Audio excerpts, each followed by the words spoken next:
Welcome to your laser tag experience. This briefing video will outline how to use your laser tag equipment. First, let's go through the functions of the phaser. The phaser will need to be activated before your trigger button will fire. Simply place your free hand underneath the front of the phaser. That's it. Your phaser is now activated, and you can fire the trigger button like this.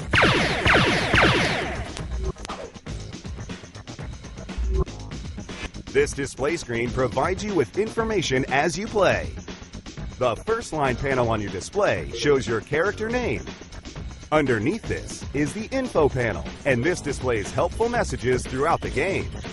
The score panel and the weapon panel. Let's take a closer look at the combat vest. Your vest has 4 sensors: the front, the back, and the 2 shoulders. You can tag other players by hitting these sensors. You will need to hit these sensors 3 or 4 times before they are tagged, like this. Don't take too long. The shield can regenerate between tags.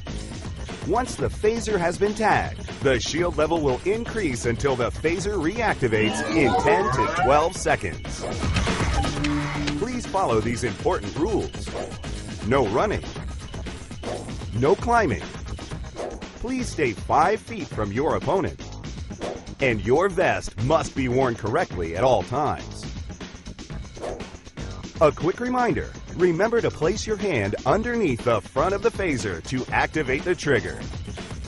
Your referee will give you some more tips on playing your laser tag game before entering the arena. Have an excellent game!